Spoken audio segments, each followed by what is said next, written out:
Hey! It's Enrico Pallazzo! Utah, give me 2. Pallazzo! Utah, give me 2. Welcome, everyone, to your favorite prospect show. Okay, well, we hope. On the interweb. Pallazzo Podcast, Prospects Power Hour.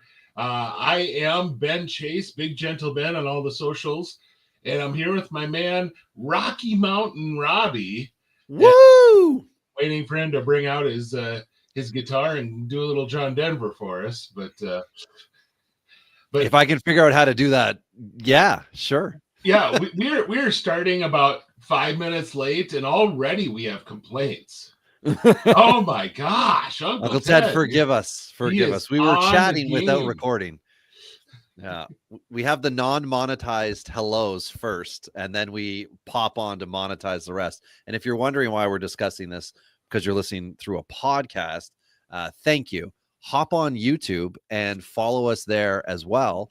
And, costs you nothing, as everybody tells you. And if you happen to be sitting around sometime and you see that we go live, there are several of us that pitch in to get this done.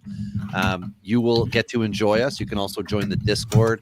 There's lots of great chat and questions and things like that that can be had over there. But however you found us tonight, thank you. Or if you're listening tomorrow and this is April 1st, happy April Fool's Day. Hey, it is my dad's birthday tomorrow. Oh, that mic is now coming in clean. Yeah, there we go. Yeah. Ooh, baby. I love when you I took a family vacation here this last weekend, and so that meant that I unplugged my laptop that kind of is the seed computer for all of my like multi-screen everything system at home, and brought that with me. And so of course you go and you plug that in, and it resets all the crap that you once upon a time had set up. But anyway, so we've had some baseball, Robbie, some actual baseball, not just major league, minor league, not just this Tokyo crap. Yeah. So yeah, I mean, lots of fun. So, but the big controversy all starts with some bowling pins. Well, okay, bats that look like bowling pins, but bats.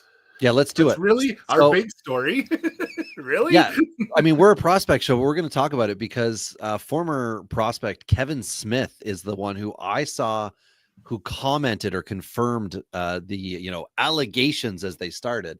And he said, yeah, like some guys were trying out this, they called it a torpedo bat, because some sort of physicist was hired, because why wouldn't you do that? Because they figured out that a couple of their guys couldn't hit balls on the inside very well, and they didn't know how to turn on a pitch. So they thought, hey, let's change the bat instead of change the hitter. And that's exactly what they seem to have done. And this all was part of that Nestor Cortez beating that happened over the weekend. But realistically, Ben, I see this from both sides here. I love the idea of within reason, you're not changing the weight of the bat. It's just where the weight is distributed. That's fine. It's not a softball move where you've all of a sudden made, like a rectangular section out of the bat. So you got a really flat plane. It's got the bubble somewhere else. That's okay.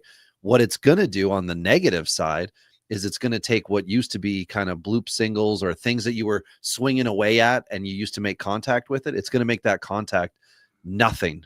Or it's going to end up with a foul ball that you're just back taking another pitch, which I guess you could argue gives you another opportunity. So off the end of the bat, singles through the hole. They're going to lose their power. Side, they're going to be dribblers to the pitcher.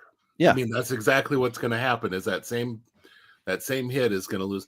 Now, what I will say is everyone's complaining about the fact that the Yankees and the Dodgers have these, and a lot of their players do, but all over the X, Twitter, whatever you want to call it, and on some of the folks I follow on Instagram, they've been showing all sorts of players who also use this, including it's just that didn't draw headlines. Including 3 members of the Twins, and none of those 3 players have hit a single home run. In fact, one of them is 0 for like 14 on the season so far. So apparently these bats are not magic. I wonder if Devers is using one. Actually, I don't even think he's using a bat. He's just going up and striking out. He's just going. I think he's yanking a branch off the tree and just like So in far, anger. he's picked In the anger wrong over three. Bregman still. He's Yeah. still upset over Bregman. Yeah. So the bats we're indifferent to it, right? We see the good, we see the bad. And I mean, exactly. whatever. If you think it helps you, that's no different than like batting gloves, not batting gloves. Whatever. In all reality, it's basically the one knee catching. It really is. You know, if it helps you do your job better, great, good on you. Yeah. It's not for everyone. Cool. That's fine. So the next thing on our rundown, I think I better just lead into it because it's not fun. Braves have the worst record in baseball right now, in large part because they had a 4-game series to open the year. So they have more losses than any team in baseball. And then, of course, because that's not enough. And, oh, by the way, we're starting a series in Los Angeles tonight. So the Braves are going up against Ohtani and Betts and Freeman. And who knew that skinny Mookie Betts could hit just as well as not so skinny Mookie Betts? I got another skinny player who double donged this weekend. I'm not going to say double dong again. That's a CBS reference. I'm going to stick with dingers. That's my tried and true. But yeah, so just because you're not getting around to it fast enough for me, Profar is a cheater. Okay, the 4-year contract, the guy is a cheater, and it's entirely possible. This is, as you said in one of our chats, this might be why he didn't get a contract real early, because teams may have wondered what's going on. They may have seen some of that advanced scouting that we don't get to see, and been like, something's off. Something's off. Now, I will say, I don't know. I haven't checked in on this in a while because I've not been a full-time baseball writer in a little while, but a few years back when I was doing such, checking in on testing, if somebody is getting suspended in April they knew or May, a long time ago. It's something that happened in the off season. Yeah. And because even spring training testing is usually like a Memorial Day or June suspension. Yeah. So I mean, it's usually, they say it's about a 2-month lag time. So because you have appeals, you have and it's all private, because I remember this with Blue Jay was it Colabello? So anyway, a Blue Jay that came up when he was like 27, 28 and had a very brief pocket of success and got popped right after opening day, or maybe it was right before, but it was like, oh yeah, he's going to be on the team. They're like, no, he's suspended. And we're like, whoa, what on earth happened here? And well, it turned out like it was like early pre-spring training. He tested positive, and then he had like the player appeal, the team appeal, the whatever appeal, the NHLPA, the MLBPA got into it. And then finally it was like, no, like you're done. Then it got announced like right before opening day, where this is really like 4 or 5 days later. So yeah, as you said, they went through spring training knowing all this. Well, and I almost have to believe that teams knew about a positive test, and he was going through all the procedures coming into spring training, because he didn't get signed much ahead of spring training. So now the good news, test a player to sign them. Do you think that's like, I mean, in the real world? No, actually you cannot. That's actually I was not allowed in. That has to go be a through violation. The league stuff. Yeah. The only thing you can do is a physical, and that cannot include it cannot include tests for performance enhancing or illicit drugs, which is an interesting thing, because that used to be a thing that owners could do back in the cocaine scare of the 80s, is they would test players when they came in to try and sign a contract. And if there was any trace of it on your system, you weren't getting signed. And it's a good thing Paul Molitor wasn't up for a contract at that time, because he would have been in trouble. So wow, Ben, you didn't know that? I mean, no, I didn't know Molitor was a juicer. Are you telling me that my 1992 World Series Blue Jay pennant is soiled in this? Well, he was 93. He came on. He and Tim Raines are two that were very prominently known for having cocaine on the field. So they both got. I mean, Raines actually used to say that he slid head first so that he wouldn't ruin the cocaine vial in his back pocket. Oh my goodness! So yeah, that was the era, and that kind of, it led to the collusion stuff in the late 80s, which then kind of led to a whole new era in free agency and all that. But anyway, Strider looks good. Yep. Strider looks like he could be back next week. He's Yeah. pitches are sharp. He pitched in AAA this last week for a rehab game. He looked really good. So maybe the Braves get him back. The good news is, even with Profar, they had made sure they had depth. So they have a Brian De La Cruz, and they have Jared Kelenic, and they still have some guys down in AAA that could come up and be the bench guys. Mhm. So they're okay. But of course, they still got to win. It doesn't matter if you've got the depth still has to perform on the field. And, say what you want about, a lot of folks said the Braves they needed another starter. I don't know. Their starting pitching has performed great so far. Well, Jose Suarez off the bench, Ben. I mean, let's get into it. He was excellent. Here's great news. Jesse Chavez is listed on the transaction report as being called up today. So, okay. So he's going to be coming up. I'm guessing that I had heard already that Hector Neris was getting DFA'd. Okay.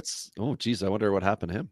Well, he gave up about 8 runs in the first 3 games. Sorry. I was just thinking that you would immediately give up, or is this Jesse Chavez we're going to give you a little swan song here and you can be it, for a weekend home series or whatever it is. It's Jesse Chavez. It's the Braves. It's, he might as well be an on-field pitching coach, but he's the jelly to their peanut butter.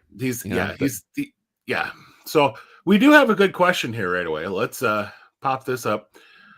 Otto Lopez. Very interesting first weekend for Otto Lopez.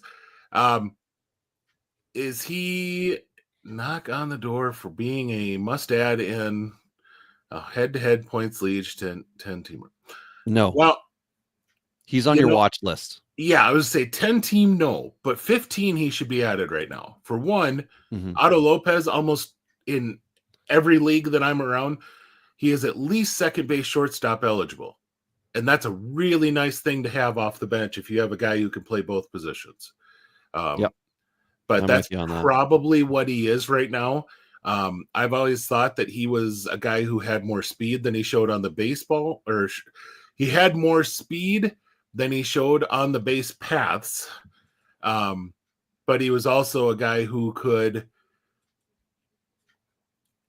hit a little bit for power. I mean, absolutely maxing out. We're talking a guy like an Omar Infante or Placido Polanco type of guy is what I was projecting as far as average power, but I thought he had maybe a little more speed. So anyway. Yeah. I think it's interesting, but it's too early. And there's lots of guys that had interesting weekends. Yep. A lot of it's going to have to do with the day in, day out grind of the lineup and where are they actually going. But Lopez, absolutely watch list. So, but that's enough of boring talk. Let's get into Rockies talk. Everybody ignore the 1-3 record. Feltner was good. That's a starting pitcher, people. And Freeland was great over the weekend. And Seth Halverson, the RP that I was quite fond of at the end of last year, as with a bright Rocky future, was perfect this weekend. Got himself a save. It's fun to be a Rockies fan so far, despite the record. There's things that I like, and that's okay. I want to hear about this Jake Mangum getting the call to Tampa, Ben, that you wrote down. Yes. If you don't know who Jake Mangum is, college sports people absolutely do. Jake Mangum played for, I think he played for all 4 years. And if I'm wrong, he might have actually played a 5th year with a COVID year at Mississippi State. The guy was a stinking legend. And of course, the comments were that he was making more money playing there than he would as a professional. And I think 2 of his last 2 years, both, he was on the preseason player of the year watch list. So very good college player, but one of those guys was a college player that you weren't quite sure was going to translate to the pros. Mangum is a big reason why we have what we have for NIL right now. He was in college sports. And so he was a big push on that. And probably the last famous guy who didn't get a famous college player who didn't get to cash in on it the way he probably could have legally. Now, like I said, we don't know the numbers that he got off the books, but anyway, he's probably just a guy who, because he can play all three outfield positions defensively, that kind of fits a Tampa Bay thing. But he's 29 years old, batted 317, 357, 442, 56 RBIs, 20 stolen bases last year in AAA. Like, I mean, he's older, so people aren't going to be as interested, but the stats look like they could be there, like translate to fancy. But he mature hitter. He's 25 before he started in the minors, even. That sounds right.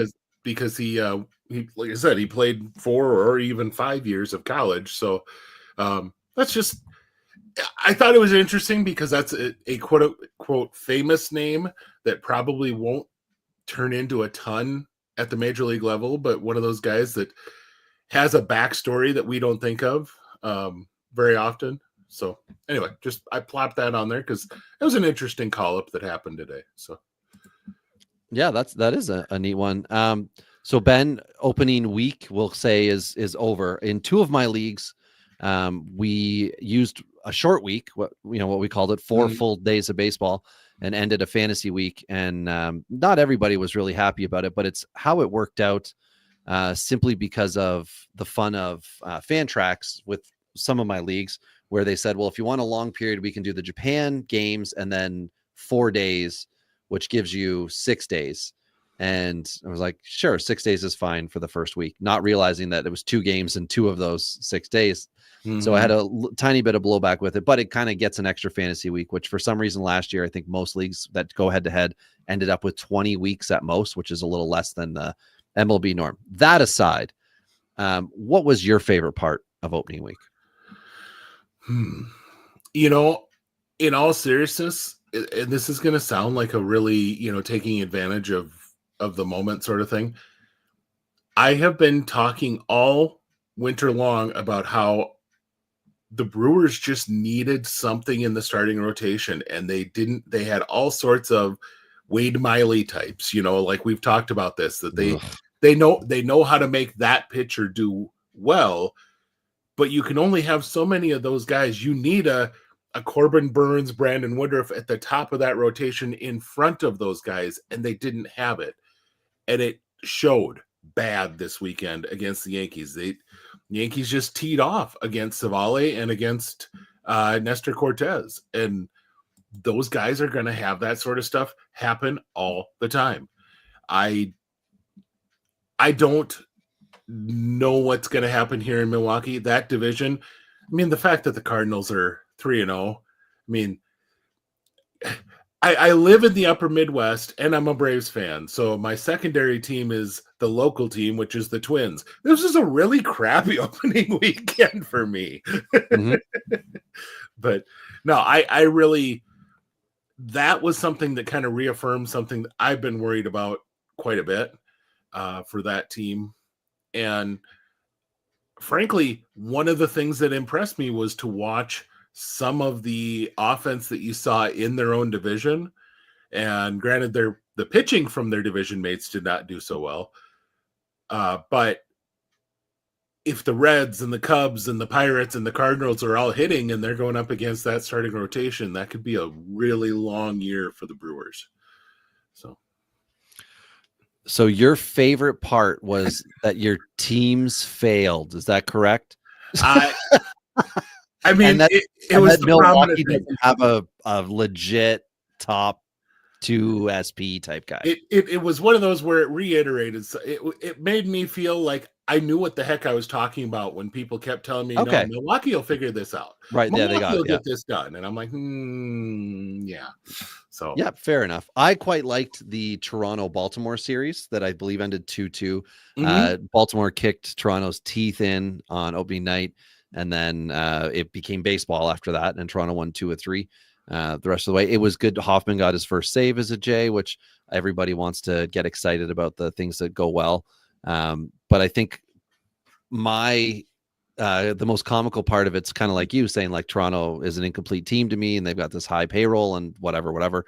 Their bottom third is insulting if you're a general manager, because it just looks like this is things that went wrong. and you weren't prepared.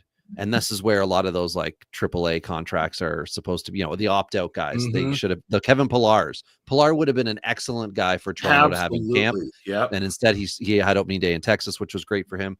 But I just thought it was interesting, a fun series, and Toronto. Hey, Alan Roden looks like he belongs. Yes, he does. Absolutely, he does. Yeah, he looks fine.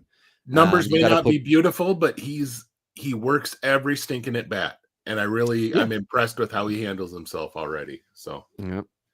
Oh, and the tourney, I'm not exactly sure what this means from Ty. Luke's, I don't know what those words are on the screen here. Something Pilar, but anyway. So let's get to the segment that can't be aired yet until we figure out how to make it our own. As you will know from listening last year, people, Luke's greater than. That said greater than? Interesting. Interesting. Let's get to the formerly known as Jesus Takes the Wheel pick, and we won't play it for copyright reasons, but we're working on it. So, Ben, I'm really excited about my pick. I think this is very much like my Mitchell Parker pick last year, and my backup, which was also my original pick, is just me not learning from previous mistakes. So the two options I'm going to give everybody, and before I tell you the names, keep in mind, I'm picking basically a Tuesday, Wednesday starter for this week who's got 2 start potential the next week, which means over the next 2 scoring periods, or if you're in Roto, whatever, your next 10 to 15 days, you have 3 starts coming from this person that I think are all interesting. So I'm leading off with Milwaukee's new SP2. Okay, Ben, this is the guy they should have put up against the Yankees on Saturday. Chad Patrick, a 26-year-old 4th round pick in 2021. I believe he was picked from Arizona, and there was a trade. A 6'1" righty. Last year, 14-1 in AAA with a 2.90 ERA, 145 Ks in 136 and a third inning pitched with 39 walks and a 1.08 whip. He's going to take Kansas City tomorrow night, and it's either going to be Cincinnati. Oh, no, sorry. Then it's against Cincinnati this weekend. I believe that worked out. That he'll have the Sunday start. And then next weekend, he's at Arizona. That's not bad. You're out. You're not playing in Great American Ballpark. I was going to say, but Arizona in a great ballpark. No. So one bad park in 3. And Kansas City is one of those that don't know. City plays like Coors without the altitude. Really big outfield that could. They're in Milwaukee, I believe, aren't they? Or are they on the road? That could be. Yeah, I guess I had. When I looked, I put versus, so I assumed they were home. So I can double check that. But that's my one pick. Now, if you, like me, listener, are a glutton for punishment and you like a guy with a name, and this is a prospect show, and this guy was a prospect. Ladies and gentlemen, I'd like to reintroduce Matthew Libator. He will take on the Angels tomorrow night. And then he will take on either Boston or Pittsburgh. And that's Sunday. It'll be Boston. If not, it's Monday, Pittsburgh. But next weekend, it's going to be Philly. So realistically, get him out of your lineup by Philly. Well, I was going to say, realistically, he's got 2 starts to prove to you that he should go in for the 3rd one. Right? Because even if it's Boston on Sunday, that's a really good test, but they're not on fire at this moment. They didn't come out of the gate strong. LA tripping over themselves right now. I think they've got some, I don't know. I would like to say weather issues. They've got something going on in that lineup. They haven't been able to put together a good inning yet and make something click. But Libator is your backup to Chad Patrick. And I think Patrick is a legitimate option that could get some run. We'll see. He did pitch 1 inning already this year. So we'll see if he is spot starting or if he is going to be settling in. I know last year Milwaukee had spots open early and they tried to with was it Carlos Rodriguez? That didn't work out so well. But yeah.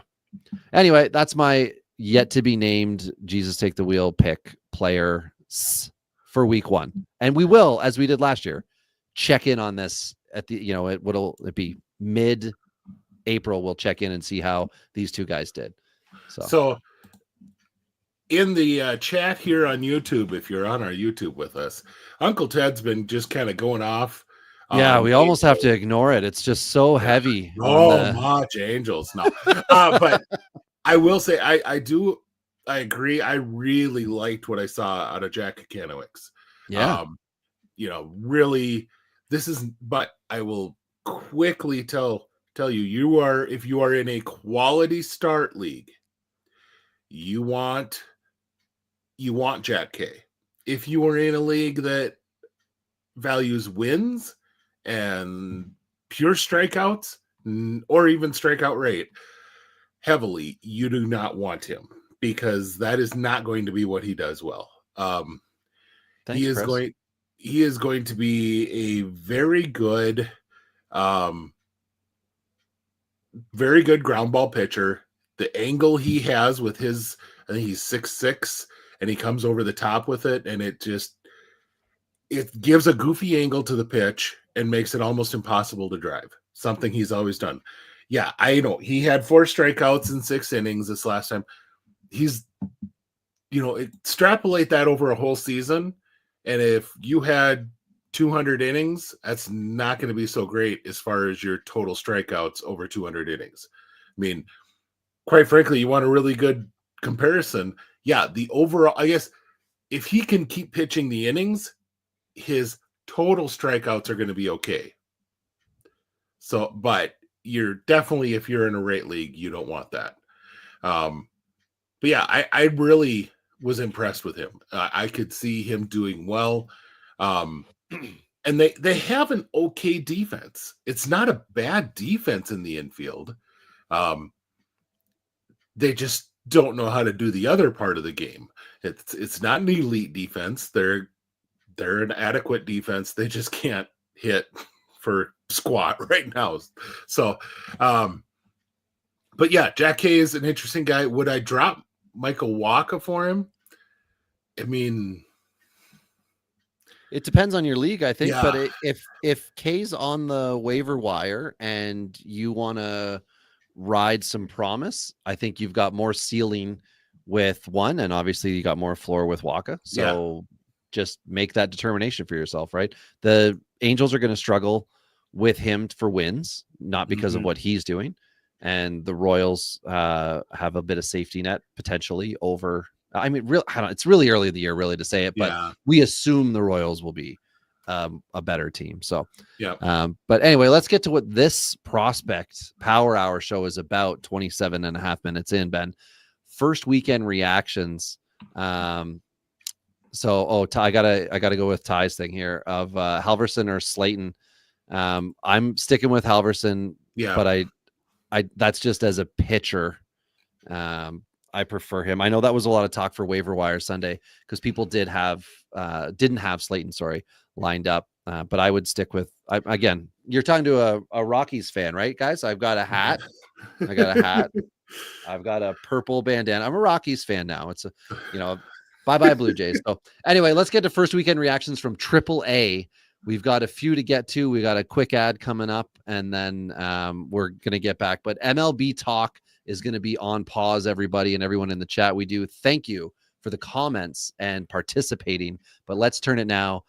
Go and check the digits to find out what happened in AAA baseball as you're listening with us. So, Ben, your first one off here is Roman Anthony is a beast. So is Nick Kurtz. Yeah.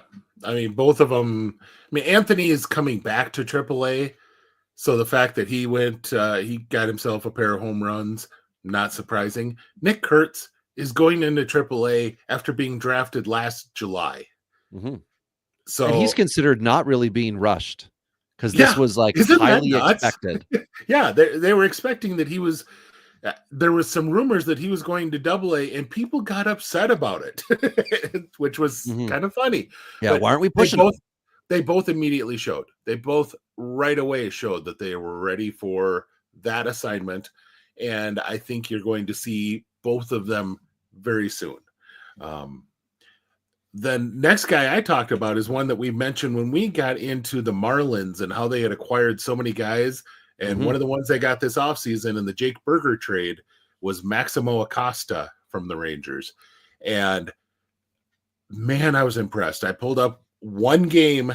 I literally have only watched one minor league game so far this year, and it happened to be watching Jacksonville and watching him play. And I mean, defense, offense, on the bases, he did so much, and it was really impressive. I don't know how, we did talk about Ana Lopez here just a bit ago.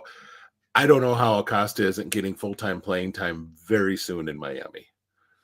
Yeah, like the opportunity is certainly there within the Mhm. organization. And if you're Acosta, you want to be promoted to get out of that jumbo shrimp jersey. I mean, I love it as a fan, but I feel like as a player, you really want to be a marlin versus a jumbo shrimp. So Well, I love mean, love the fish theme, but who really wants to be a contrast right on their shirt? I mean, a jumbo shrimp. I mean, let's be honest. I mean, Yeah, very well said. So one thing that we definitely agree on here is Milwaukee, although they're missing that true ace, they've got some K machines hanging out in AAA. mhm. A trio of starting pitchers, two of which I think are in very important years for themselves within their Yeah. professional MLB development. Had very good K weekends. Jake Mizrowski had 7, Carlos Rodriguez had 7, and Logan Harry Henderson had 8 over the weekend. Don't look at Logan's ERA. You don't want to. We just picked one stat.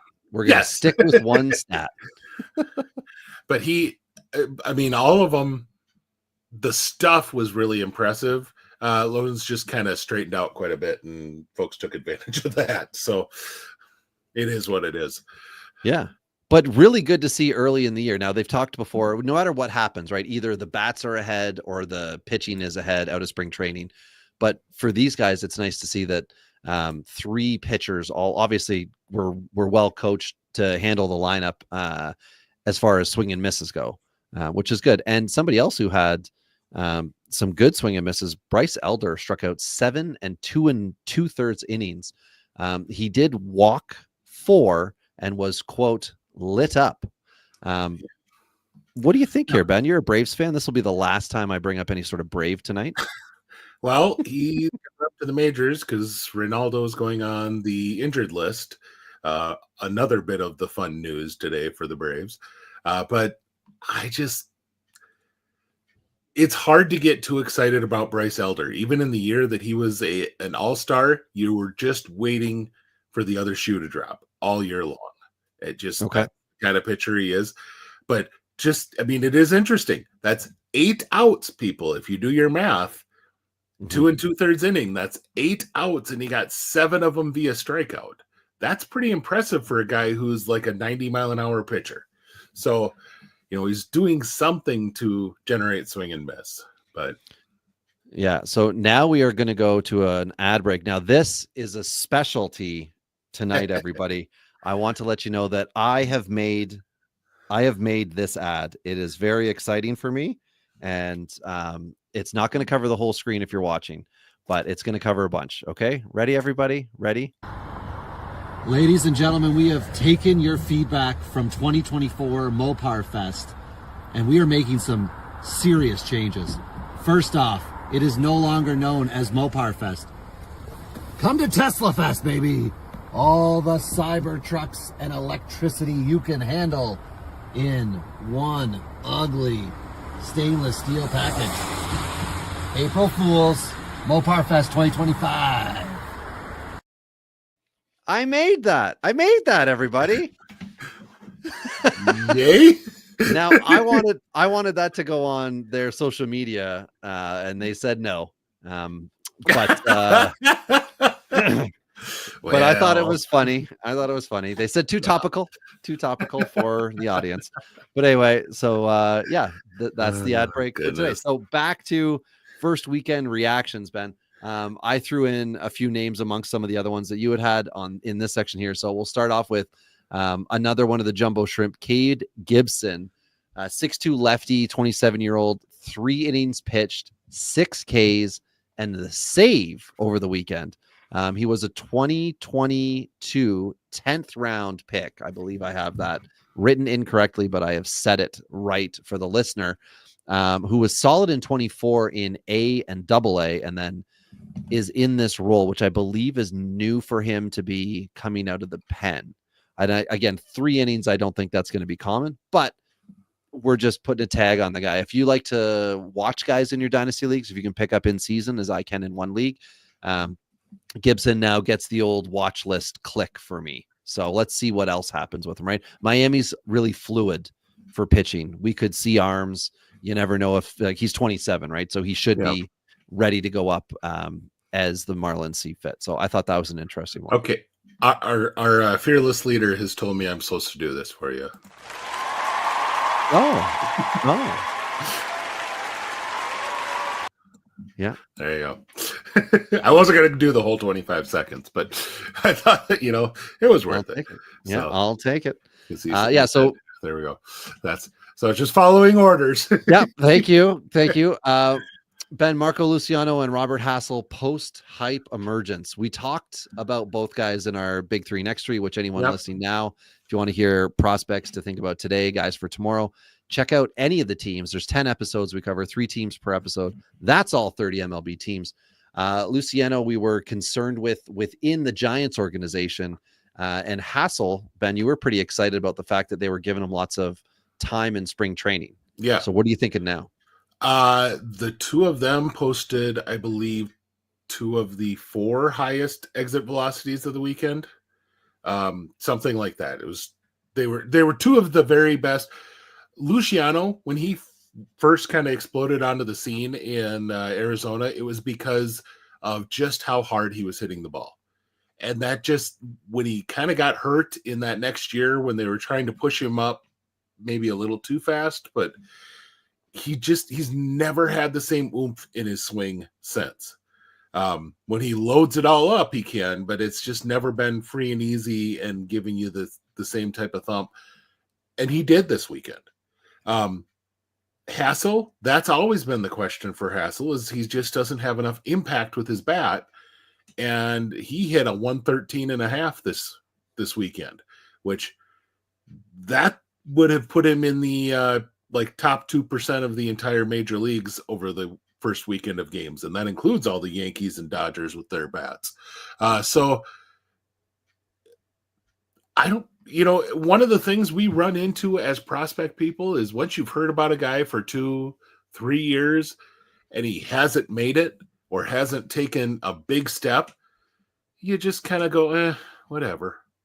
But Blaze Jordan is an excellent example of that at a lower level, because he was the YouTube guy that everybody knew something about. And then 600-foot home run. Yeah, when he came out and then started playing, professional baseball, it wasn't coming as smoothly for him. He was doing okay, but he ended up with some, we talked about last year, some mental setbacks that he's had to overcome. So, interesting for both guys. So we would like to see good things from both of them. And so far so good. So Kobe Mayo hitting dongs and waiting for his chance. Is a trade more likely than a promotion?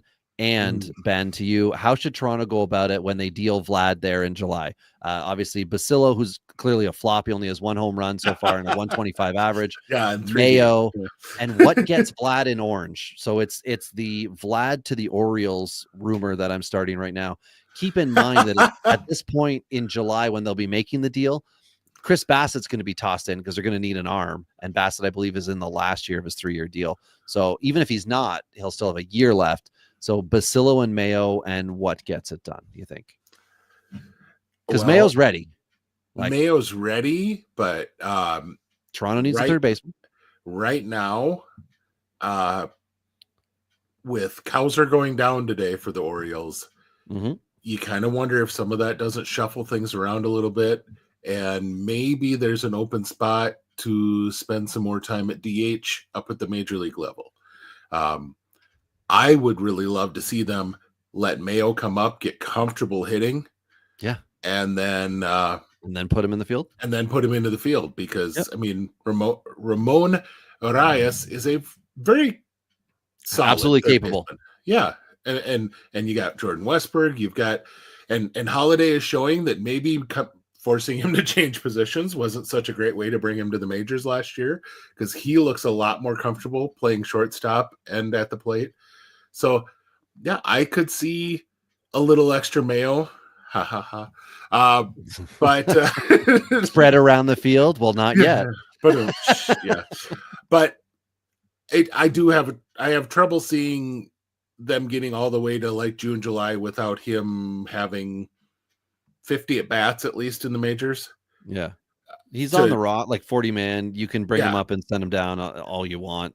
why not? Like, so I did see that it was Carlson that got the call, right? Yeah, there. Okay, there we go. Yeah, and so and that's fine. Churn and burn. Yeah, that's just it. You bring him up if he comes out and he's really hitting well, great. Otherwise, yeah, So speaking Ben of hitting really great, Minnesota Twin Mickey Gasper, 2B DH type, might be an early season deep league darling. Only 2% rostered on Fantrax today, but it looks like he might get at bats that weren't expected. This is obviously this is super early in the season, but this is one of the few guys who made an opening day roster without anybody being excited for him making it. And I saw a comment on you liked him and commented on him in the offseason. Mickey's a solid player. One of those guys who, if he's on your mind, if he's on your bench, you've got a very solid player all around the field. I think he fits very well into that Kyle Farmer type of role. He's not quite as athletic as Willie Castro, but I mean, the Twins had both Farmer and Castro last year. Yeah. Well, now they've got Castro and they've got a similar guy to Farmer on their team right now in Gasper. I wouldn't bet any money on him continuing to hit quite like he has so far, but he should be capable with the stick to where he can hold a job, and not going to be so bad that he gets sent out because he's hitting, 096 or something like that after 100 at bats. So, but really he's kind of a placeholder here until A, Brooks Lee is healthy, and B, Luke Keeschel has some time under his belt playing second base. And that's the unfortunate part, is he's certainly nowhere near the player that either of those two are, but that's okay, because I think if he can do what he's doing right now, he's going to show I'm worth keeping on the bench when those guys come up, and you can send down Edouard Julian, you can send down someone who's kind of more defensively liable. Yeah, and this way, so he's got time right now that he's clearly earned through spring training and with Baldelli, right? So we'll see what happens, but I think I picked him up in a 130 team league just because my other option was Chris Taylor, because Nick Gonzalez, who had a hell of a first game, also ended up on the DL.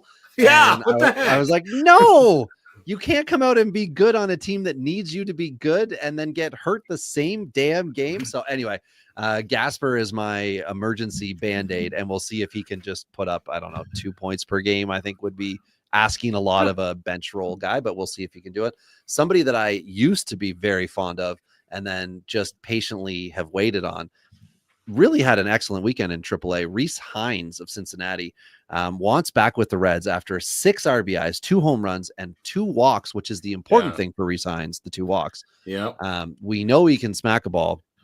He does struggle to walk, but this was a good sign, Ben. I like this. Rhys Hines as a 3 true outcome player is a very viable major leaguer.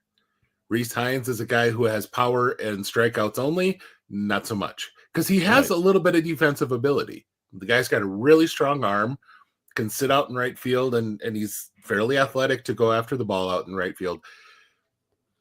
But that isn't going to be what brings him to the major leagues. It's the fact that he's got legit plus power, and he needs to be able to get to it. If he's such a liability at the plate with strikeouts that he can't force a pitcher to get into the zone on him, then he's not going to be back up. But the walks are a very, very encouraging thing for him.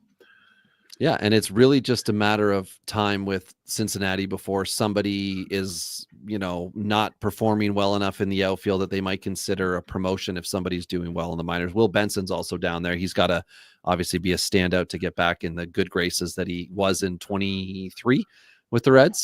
So it's competitive on the major league level. It's also competitive for the Reds in the minor league level, which is great. Recently acquired designated hitter for the White Sox, Kyle Teel, down in AAA. You don't want to call him a catcher. He had 2 home runs and 9 RBIs, Ben. This is interesting. Chicago could use a DH. I know the talk is rush him up, but Teel specifically, this is a good acquisition for the White Sox. Yeah. I don't want to see him rushing up, but no, I like, for one,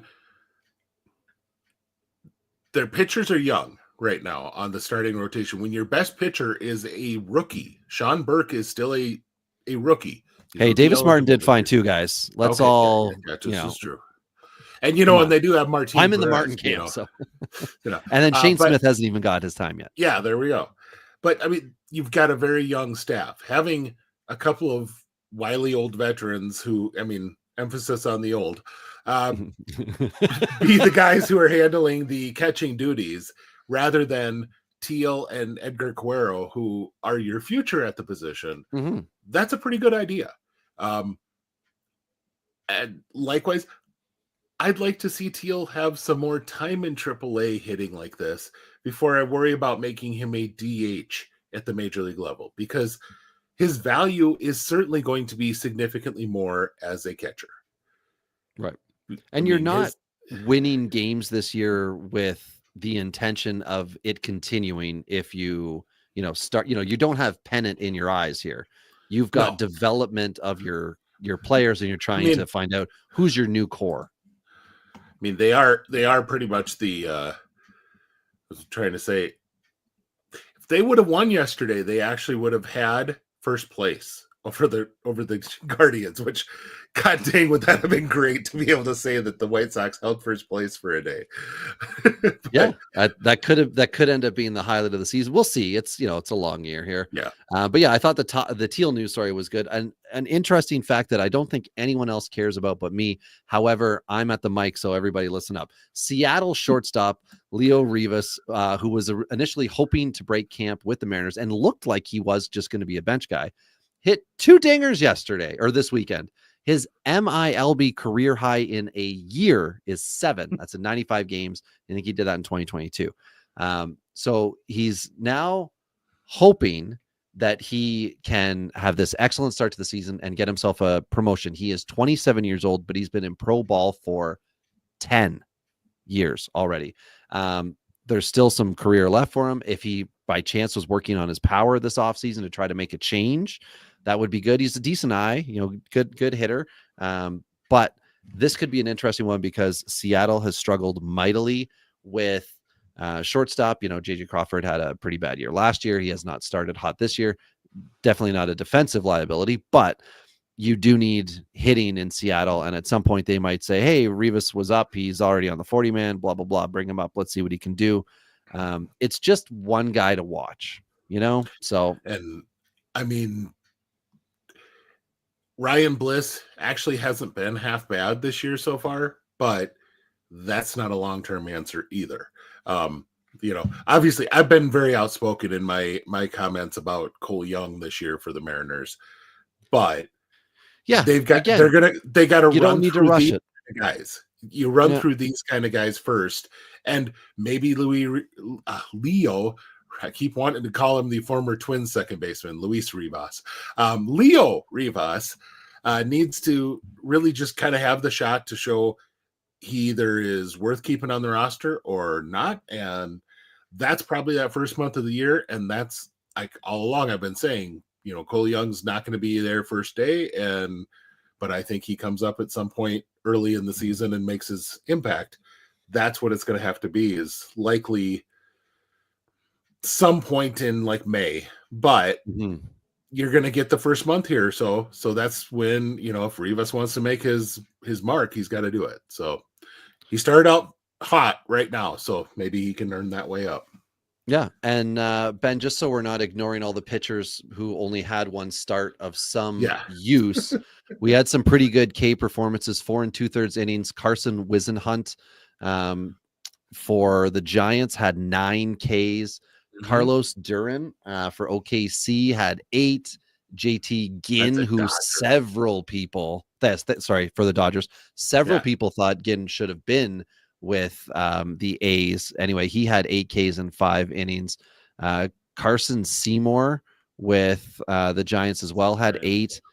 Those are the big guys. And I did hear, I forget what I think it was the Sunday show with Mike VA in Britain, where people were talking about Dollander and, kind of watching him with Albuquerque. Austin Gomber had an excellent rehab start, and Dollander had a very good start too. Yeah. So Also, for people who are wondering about Kyle Harrison, he had 4 innings pitched. They talked about him needing to get time back up. I'm definitely betting on him for 20 plus starts this year with the Giants. So and 4 innings, 5 Ks, held it together. The big one that I caught my eye, Gilbert Diaz, 1 walk and 6 strikeouts over 4 2/3. We've always known he can strike guys out, but if he can keep that walk number down, he can be a pretty valuable guy for probably more as a swing man for the Diamondbacks, but still, they've lost now Montgomery officially. There's a spot there that somebody is going to take in the back of that rotation. And been leading the way in walks given up in minor league baseball this week, Mason Barnett of Las Vegas, or future Las Vegas, current Las Vegas also with the A's. He gave up 6 in, 2 2/3 innings. So not great, but 24, there is life and career left for Barnett here. So Ben, we were going to get into all of the fun, exciting lineups and where the assignments, of minor leaguers, but the teams have really been holding those cards close at hand. So we're going to put that off until is it next week we said we do it, or in 2 weeks once they all had established? We'll get her next week, because is it next week? Everything starts this week, so they've got to assign them at some point here, but I think everything starts tomorrow even, but they haven't announced them as of just before we went on the air. I feel like this happened last year. Yeah. And that we were clicking during our show to try to figure out where in the hell these guys officially were. So, yeah. And I think Chad happened to be in the chat telling us where about 6 people went. So, okay. That's rather than doing that, we'll wait till next week. We'll talk about it. I did notice already there, in the transactions log today, it's already 3 pages. So you can tell teams are starting to get there, starting to do their moves. I really like what the Diamondbacks are going to have at high A. Crisantes, Johnsel Lewis, Waldschmidt, and Drew Jones, all at that same level. So that's 4 of probably their top 6 hitting prospects overall in the system. Will all be at that one level. That should be a lot of fun to watch. That's one that stuck out to me so far. But like I said, not much has really truly been announced yet. Okay, well, we will wait with bated breath on all that. Do we have anything else to cover, Ben, or are we about to set a record for shortest show? It's a politics thing, but that made me giggle. That somebody would get escorted out of a game for wearing kind of pretty much anything. I do not believe that is. It is just silly. But that's so. Yeah, the comment on the board here for anyone listening is from one of the followers through YouTube saying about Blue Jay fan that got kicked out for wearing a shirt that was made famous through hat form from the oh my goodness, what is old Doug Ford here, the premier of Ontario. It said Canada is not for sale. That's something he did. Now the company that owns the rights or whatever to that shirt, they print it everywhere. You are technically not allowed to have anything political, I believe, at any MLB stadium. Which, I mean, wouldn't that just mean a flag? I don't know. We're not getting into that game of it all, but I got some comments on that. Yeah, there are team names. There are team names that would in all major sports that go into that kind of side. So the fact that there are certain hats that are allowed at all those stadiums and nobody barks about it is a whole other thing too. So, I think it probably had to do something with the fact the guy was going to be on camera. That's my bet, is that somebody noticed he sat down and were like, hey, we can see that guy. That's not okay. But either way, interesting thing from opening weekend that we had here north of the border. So, but I guess we'll end it, Ben. Yeah, we've kept it short for buckets. Us. Yeah, I was just say, we were just talking before we got on the air that, man, we should maybe try and keep this under an hour. And folks, you're getting your money's worth. We're actually giving you 5 extra minutes to, go hug your kids and, kiss your wives and, things like that. Yeah. and then we'll get back to the long ones before we know it. But yeah, so we enjoyed. Comments. Yeah, we'll end it before that. We enjoyed the first week of baseball. We're excited for where the rest of the minor leaguers are going to go, and we are 100% hitting that watch list on all of our various dynasty leagues to start checking players as they go. And a great thing to do is you put them down now, you check them out in a month, and if they're doing what they were doing a month ago, they're worth looking to acquire, pick up, whatever you can do. So, yeah. Well, on that note, I am Ben Chase, talking with my man Robbie Baseball. Thank you all for joining us, and we will see you next week.